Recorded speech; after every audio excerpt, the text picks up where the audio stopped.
Esse é o nosso programa Eclésia. Estamos ao vivo falando sobre os santos do mês de junho. Os santos que no mês de junho a gente encontra sua festa litúrgica. São muitos santos, além dos populares das festas juninas, que também falaremos aqui sobre eles. Alguns outros santos do calendário litúrgico. Lembrando que no final do programa sortearemos 2 livros do Santo Aníbal, um dedicado para que as crianças possam conhecer esse grande santo, e um outro livro sobre o itinerário da sua vida espiritual, um livro mais completo sobre a sua vida.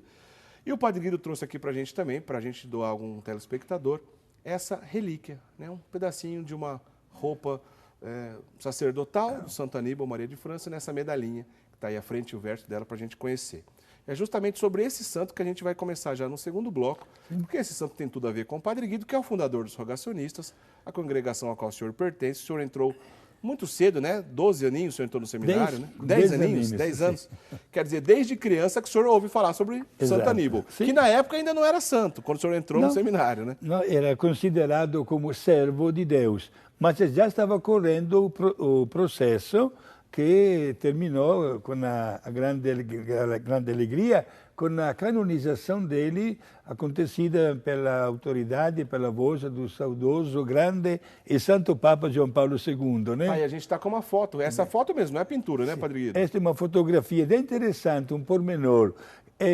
O Padre Aníbal com um crucifixo nas mãos e uma mesa. Certo. Do outro lado da mesa estava sentado o fundador dos Orionitas, Dom Luís Orione, que foi canonizado junto com o Padre Aníbal. Eles foram amigos, então? Ele era Muito amigo do Orione? Sim, se conhecia muito bem, trabalharam juntos na cidade de Messina. Messina é sul da Itália? No sul, na ilha da Sicília, no sul. É aí que nasceu Santo Aníbal e faleceu também com a idade de 76 anos, faleceu no dia 1º de junho, por isso que a festa dele é o dia 1º de junho. Santo Aníbal faleceu no ano de 1927, dia 1º de junho, por isso que a memória dele é lembrada do dia 1º de junho. E ele tem um título, né? Sim, é proclamado pela Igreja como apóstolo da oração pelas vocações. Certo. Porque dedicou a sua vida a desenvolver no mundo inteiro um carisma particular que Deus lhe deu através da meditação de um trecho do Evangelho de São Mateus e também do Evangelho de São Lucas, onde está escrito que o Senhor disse, a messe é muita, os operários são poucos, rogai ao dono da seara que envie operários para a sua messe. E dessa parte do Evangelho, desse rogai, que veio o rogate, os rogacionistas? Sim, exato, o nome de rogacionista, né? Inclusive, na nossa congregação, o Padre Aníbal fez questão que cada um de nós religioso, na hora da sua consagração através dos votos religiosos, pobreza, castidade e obediência, acrescentasse mais um voto. Certo. O voto de zelar pelas vocações através da oração e da propagação da oração. Não somente a nível de pessoas consagradas, mas também da família. Temos missionários rogacionistas, união de orações pelas vocações, né? E olha, temos a participação também de tantos leigos, de tantos sacerdotes que mesmo não pertencendo à congregação, rezam e divulgam esta ordem de Jesus da oração. Por quê? Quando se reza com profunda humildade, sobretudo para uma finalidade tanto necessária e prioritária, é impossível que não tenhamos uma resposta da parte de Deus. E todos nós precisamos, sobretudo, de santos sacerdotes, santos e santas religiosos, religiosas, né? E tudo isso acontece e nós conseguimos graças à nossa oração. Ô Padre Guido, Santo Aníbal Maria de França. De França era sobrenome? Sim, o sobrenome, inclusive várias pessoas perguntam, mas ele era francês? Não, era o sobrenome de França, certo. Porque era de uma família nobre que originariamente chegava da França, mas já estava enraizada na Itália há mais de 200 anos. Ele viveu na ilha da Sicília e durante a sua vida aconteceram 2, digamos, eventos de uma importância tristemente grave, né? Quais, por exemplo, o tremor de terra no ano 1908 e a Primeira Guerra Mundial. Por isso o padre Aníbal é conhecido como o pai dos órfãos e dos pobres, porque começou a cuidar dessas crianças que perderam o papai e a mamãe na guerra, né? E também no tremor de terra. E divulgou esta obra assistencial com os pobres que aumentavam cada vez mais pedindo uma esmola todos os dias. Mas seja para as crianças como também para os pobres, ele tocava para frente o carisma da oração pelas vocações. A gente já recentemente mostramos aqui no programa, né, o atual superior-geral dos rogacionistas, sim, que é brasileiro. Ele é sucessor de Santo Aníbal, né, como líder dessa família religiosa. A gente mostrou porque a gente lá na Itália nós gravamos com ele, né, Padre Guido? Foi o Padre Angelo Mesari, de Forchilinia, Santa Catarina, né? E, entre aspas, porque você está tocando no assunto, fui eu que acolhi ele quando entrou no seminário de Criciúma, Santa Catarina. Olha só, que o Padre Guido já era padre e acolheu um jovenzinho que depois se tornou padre, superior-geral dos rogacionistas hoje. Essa história é bonita. Mas eu ia dizer o seguinte, principalmente a beatificação e a canonização, na igreja é um trabalho muito sério, né? Sim. A igreja precisa ter condições do ponto de vista documentação, do ponto de vista conhecimento daquele candidato ao altar. A igreja precisa ter segurança de que realmente se trata de alguém que viveu as virtudes cristãs em grau heróico, né? Isso faz parte do reconhecimento da santidade, de que durante a vida aquela pessoa de repente não defendeu uma heresia ou que não fez nada de errado. Para que isso aconteça, existe esse processo é longo, né? Requer documentação, tem uma pessoa que defende uma parte dessa documentação, uma série de coisas, faz entrevistas, testemunhas. E do ponto de vista, principalmente da beatificação, o Padre Guido tem responsabilidade direta sobre a beatificação de Santo Aníbal, né, Padre Guido? Exato. O senhor trabalhou nesse processo? Sim, trabalhei porque aconteceu um evento extraordinário que nós chamamos de milagre. Foi na cidade de Passos, Minas Gerais, a vantagem de uma menina de 9 anos, que hoje é mãe de família, e que estava entre a vida e a morte, aliás, já desenganada pelos médicos. Mas a invocação, com uma medalha, a invocação específica ao Padre Aníbal Maria de França, fez com que esta menina se recuperasse totalmente. O caso foi analisado por um tribunal eclesiástico que depois mandou toda a documentação para o Vaticano, e o Vaticano acabou aprovando o milagre e o Padre Aníbal assim foi beatificado. Na prática, nesse processo de beatificação, qual era o teu papel, Padre Guido? O que o senhor fez nesse processo? Eu fiz o papel de postulador, em poucas palavras simples, advogado de defesa. Certo. Exato.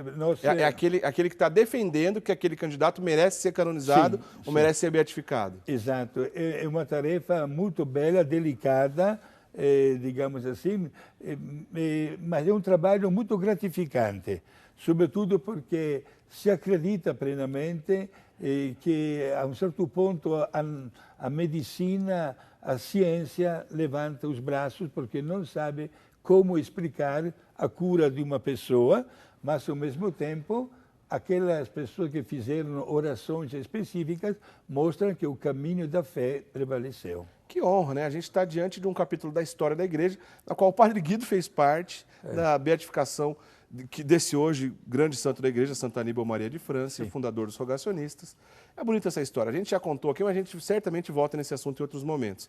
Só para encerrar aqui, mostra de novo, por favor, aí a imagem, Padre, o Bruno, do Santo Aníbal, né? Enquanto eu vou fazer essa perguntinha aqui. Está aí, ó, Santo Aníbal Maria de França, esse grande santo fundador dos rogacionistas, na qual o Padre Guido trabalhou, inclusive, nesses processos. Fundou também a congregação feminina das Filhas do Divino Zero. É verdade, não podemos esquecer. A nossa telespectadora Maria Helenice Santos Apolinário, lá de Barbalha, Ceará, sempre participa aqui conosco. Ela lembrou uma história, queria que o senhor contasse rapidinho, a história quando o Santo Aníbal viu uma mulher passando mal quando comungou. O que aconteceu, Padre Guido? É histórico, exatamente. Ele estava dando a comunhão na Santa Missa. Naquela época, os fiéis recebiam a comunhão ajoelhados na frente do altar. E quando uma senhora acabou de receber a Santa Hóstia na boca, e se levantou para voltar para o banco e passou mal. Um mal súbito, né? quase desmaiou e teve um sintoma de vômito e acabou vomitando tantas coisinhas. E a hóstia consagrada que acabava de tomar.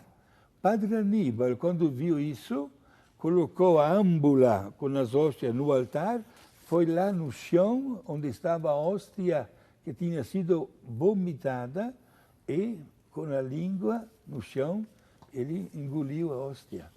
Um gesto, né, que mostra claramente o amor, a dedicação e a convicção, né, diante do sagrado.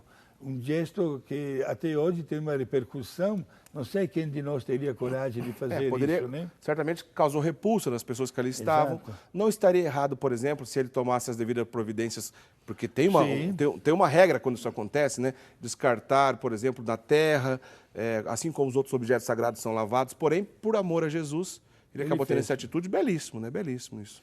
Certo. Ô, Padre Guido, muitas pessoas participando aqui conosco.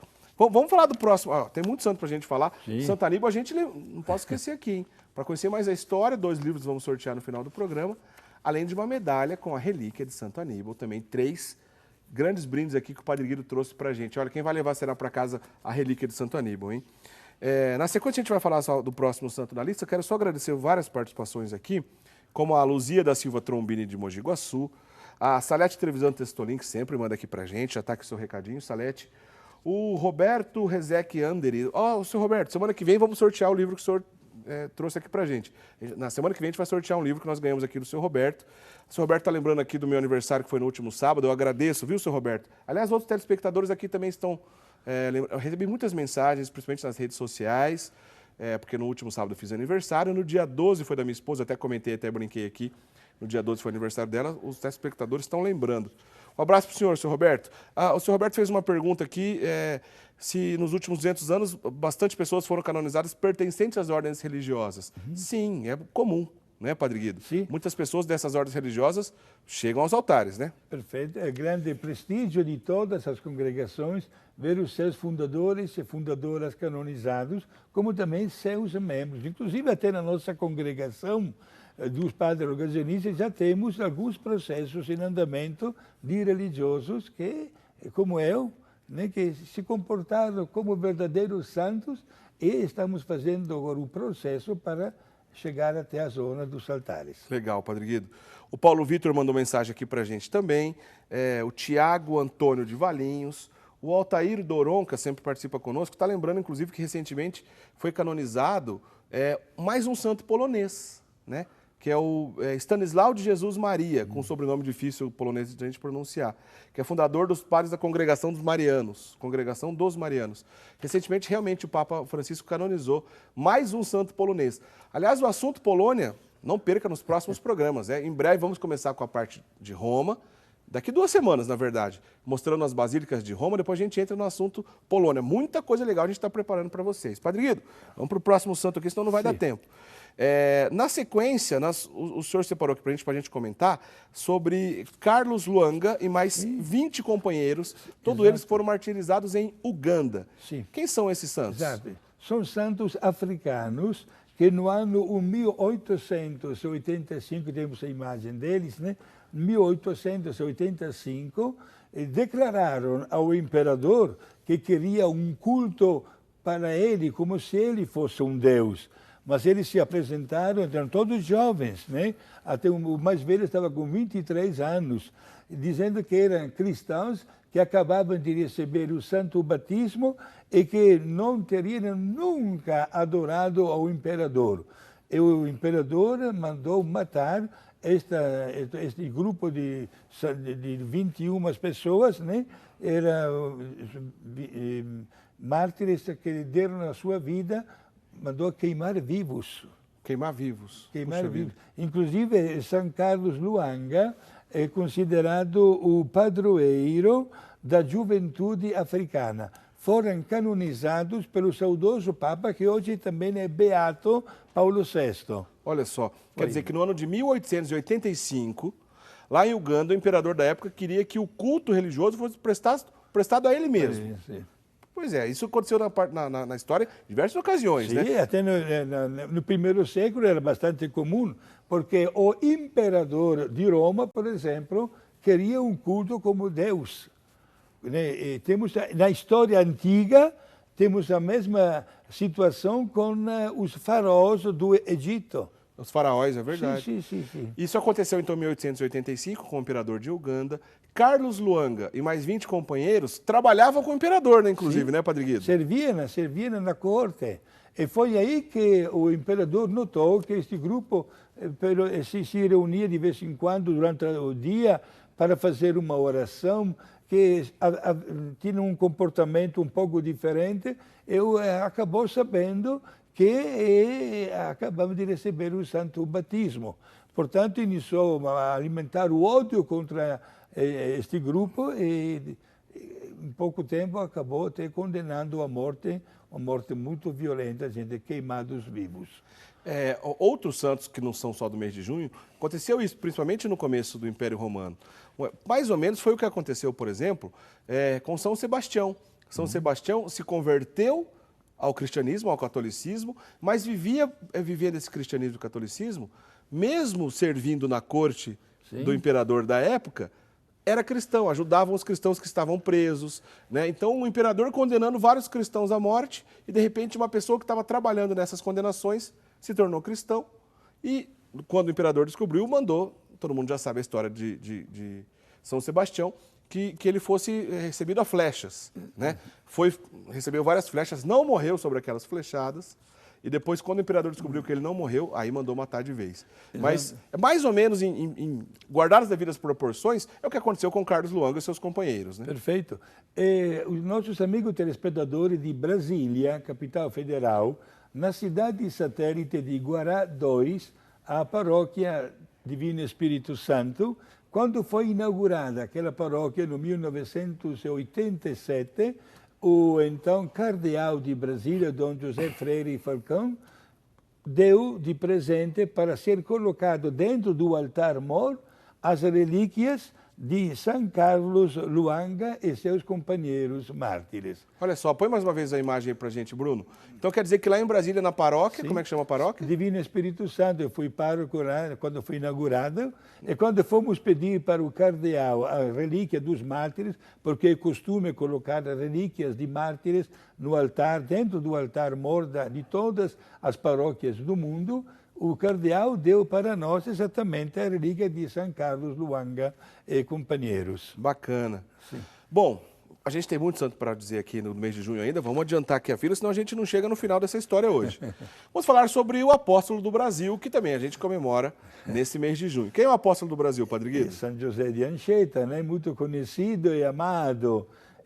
Ele é natural das Ilhas Canárias, da Espanha, e pertencia à ordem do jesuíta, a mesma ordem do Santo Padre, o Papa Francisco. Do Padre Eduardo, do Papa Padre Francisco. Eduardo também. São José de Anchieta está aí uma pintura do apóstolo do Brasil, São José de Anchieta. Exato. Estamos no século XVI, das grandes descobertas, foi descoberto o Brasil.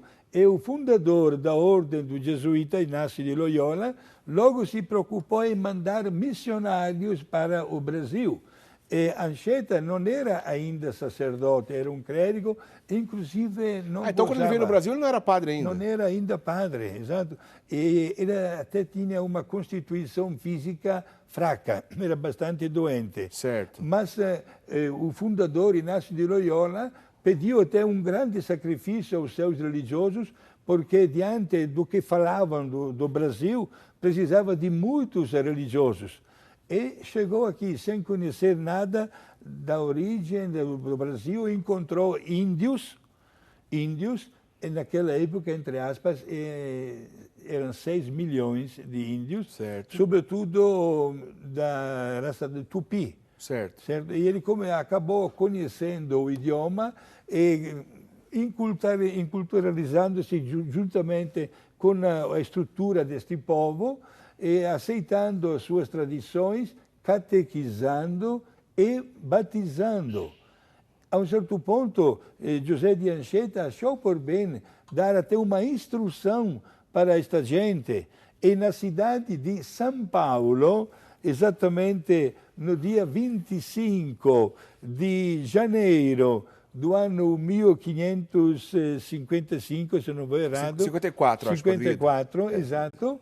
E foi celebrada uma Santa Missa numa casinha muito humilde.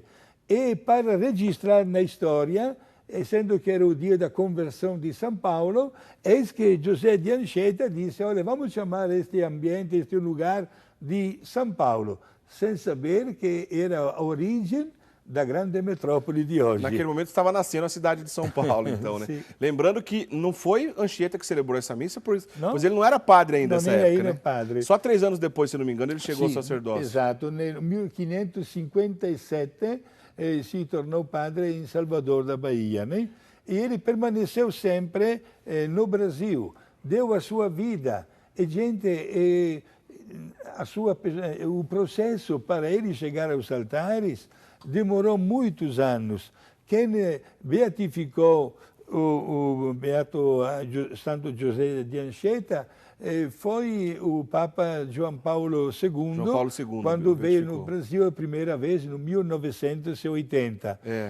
E o Papa Francisco, no ano 2014, canonizou, reconheceu oficialmente a santidade deste homem, dando-lhe inclusive o título de apóstolo do Brasil. Inclusive o Papa Francisco dispensou do segundo milagre, que geralmente quando é na causa de canonização, são 2 milagres que a igreja procura reconhecer como verdadeiros. O Papa Francisco dispensou, pois o Papa é um legislador, ele pode fazer esse tipo de coisa. Não foi a primeira vez que aconteceu na história, em várias ocasiões isso já aconteceu. Ele dispensou do segundo milagre, canonizou seu companheiro de ordem, né, sendo jesuíta ele, São José de Anchieta, o apóstolo do Brasil. Inclusive, esse título apóstolo do Brasil, quando é a liturgia da festa dele, está presente até na liturgia, né, Padre Guido, apóstolo do Brasil, né? Sim, está na primeira oração da missa. E mais um pormenor, você fez muito bem em dizer, é jesuíta como ele, né?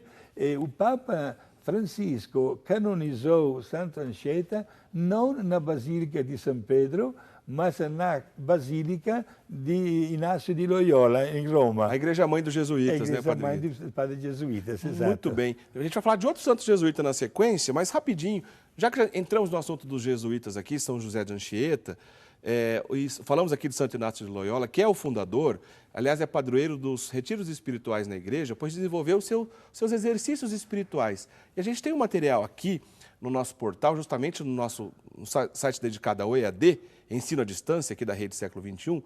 Basta entrar no nosso portal, que a gente sempre divulga aqui, rs21.com.br/EAD, e você vai pesquisar lá exercícios espirituais do próprio Santo Inácio. Estão disponíveis, então, para você encontrar um curso para aprender sobre esses exercícios espirituais, né? Está disponível, então, no nosso EAD, um curso dedicado aos exercícios espirituais de Santo Inácio de Loyola, fundador da ordem na qual pertenceu São José de Anchieta, o Papa Francisco, o Padre Eduardo, e um santo que a gente vai falar daqui a pouquinho, tem mais um santo jesuíta aqui na lista do mês de junho. Não sai daí, a gente vai para o intervalo e voltamos já já. Até já.